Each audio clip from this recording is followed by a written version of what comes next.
Hello, hi, my name is Seamus Cuddihy and I'm a sculptor. I'm based in Chessington in Surrey. I originally came to the UK in 1979, having qualified as an art teacher back in Ireland. My original intention actually was to go back to Ireland and start my teaching career, but circumstances took a different turn and I'm still here 30 odd years later. So this is what I do. At the moment I'm working on this little sculpture, which is a bronze resin cast using polyester resin and real bronze in powder form that's suspended in the resin. The resin gets catalyzed, which makes it go rock hard. And once it comes out of the mold, I then have to rub it back using wire wool and a lot of elbow grease, as you can see. So the idea of this is to rub back so that the bronze metal is revealed, because with resin it forms like a plastic coating over the sculpture. That's got to be rubbed through in order to reveal the metal. So once the metal is then revealed, I can work with the bronze itself by adding chemicals and get a chemical reaction which colors it in various ways. That's called patination. So this is a piece called Unison. Like the other piece I was explaining to you earlier, the chemicals have actually been added to the bronze resin of this, and as you can see we've got this lovely verdigris color, and that's because the bronze, or the copper part of bronze I should say, reacts with the chemicals. So first we're using potassium sulfide and then ammonium chloride, and the ammonium chloride makes the verdigris color. So what I'm doing now, this has been patinated and I've waxed it and it's been left overnight, so I'm just about polishing it up so that the wax gets a sheen onto the finished piece, and it really looks the part. Again, a little bit more elbow grease, and I don't know if you can see it, but there's a nice sheen coming through. It's a very satisfying piece of the puzzle to complete, because it's this that sort of makes it all work, and all those months or many hours working, slogging, making the molds and doing the casts and that, it comes off when you see it come out of the mold like this, and the finished product. Just to let you know, I work in a variety of materials, so clay, which gets converted into resin bronze, aluminium, iron, that sort of thing. Any dry material can be cast in resin, but I also work in wood, so I carve in wood, and this one is called Transition. Now, I do use some traditional wood carving tools occasionally with mallet and chisels and gouges and that sort of thing, but I think I'm probably a bit lazy, because I like to use power tools, or I just like the excitement of power tools like chainsaws and power files and that sort of thing.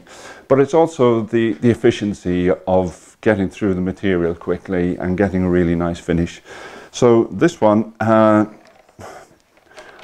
had the piece of wood which was given to me originally by somebody else, and they had started something on it. It was completely nothing to do with this that I've ended up with, but they just got despairing really with the piece of wood, couldn't do anything with it, and said, "Here, Seamus, do what you can with it."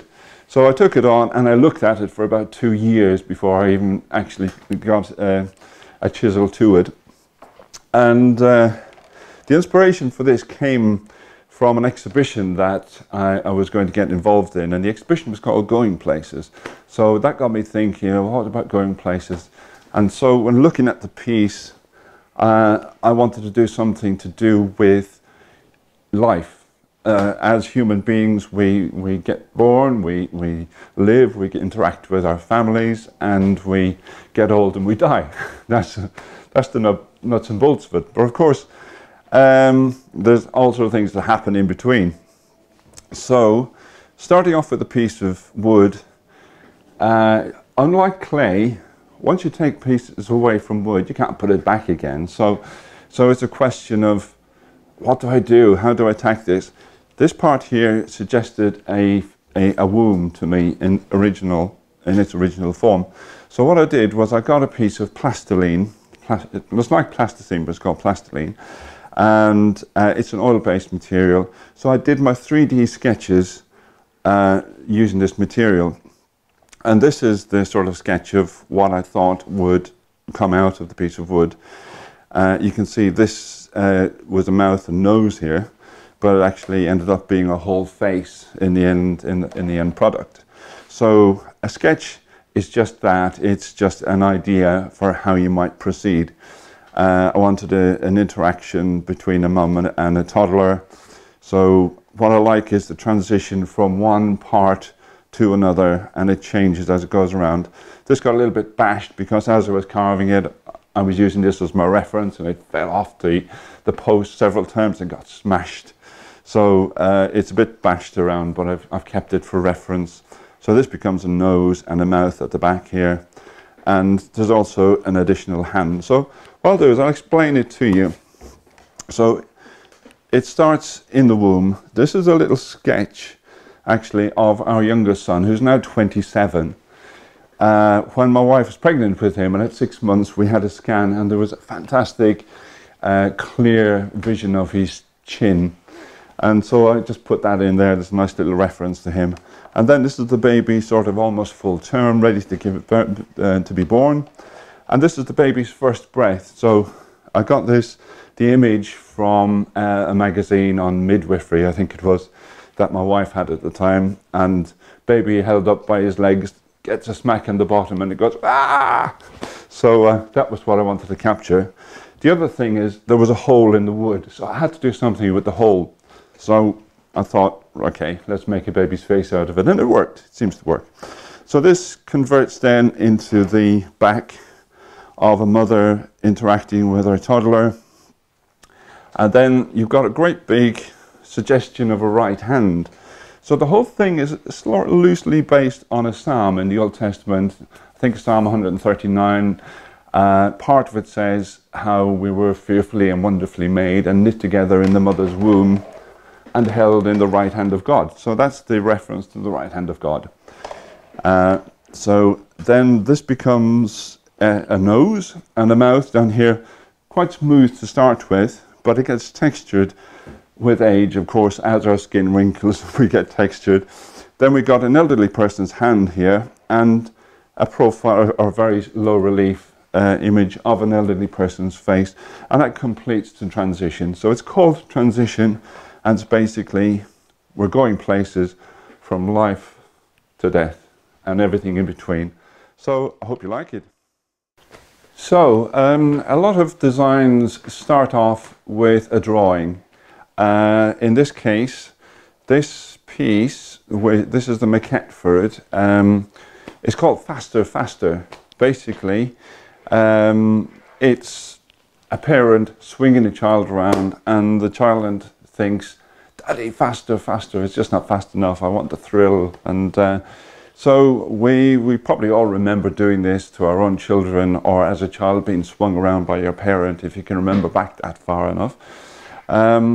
But I've got grandchildren, as I said earlier, and I just love swinging them around, throwing them up in the air, and they just love it to bits. They can't get enough of it, which is why they say, "Higher, Daddy, higher, higher, Granddad, higher, faster, faster." So it's all about that. So my ideas for this possibly even started off with a bit of wire.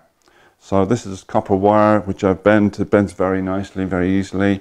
Popped it in here, and you can actually spin it.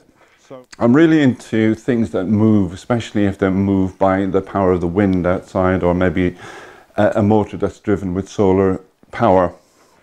But this particular one, I've got a model of it in the garden that's continuously rotating in the power of the wind, and I just love it.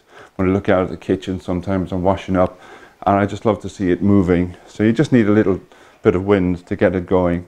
It's not as big as the final thing will be. So like I've got the higher sculpture out there as well. That's now finished. I actually finished it yesterday, and it's 4.5 meters high, which is the biggest or tallest certainly, sculpture I've made to date. But I've had great fun learning the process of how to weld metal, bending it, rolling the metal. This is going to go into an exhibition in April, which is part of the Surrey Hills Gardens Sculpture Trail, partly run by the Surrey Sculpture Society, of which I'm a member. So I'm really thrilled that that's been accepted, and that'll be its first time being viewed by the public. Right, this is Unison in its outdoor position. As you can see, it's got nice reflections from the sky and the surrounding area. So, how do you find out some more about me? Please go and visit my website, and the address is www.seamuscuddihy.co.uk. There's no dots. I think there'll be a URL on the screen. Okay, I'd love to hear from you if you have an idea for a commission that you'd like. Please just get in touch with me. My email address is on the website as well. I'd love to hear from you. If you have any comments about the work, please let me know. I love feedback, and positive or negative as well. If you think, oh, that I could improve on that, that's fine. I'd love to hear that. As I say, I love learning, and I've really enjoyed doing what I've done so far. Thank you.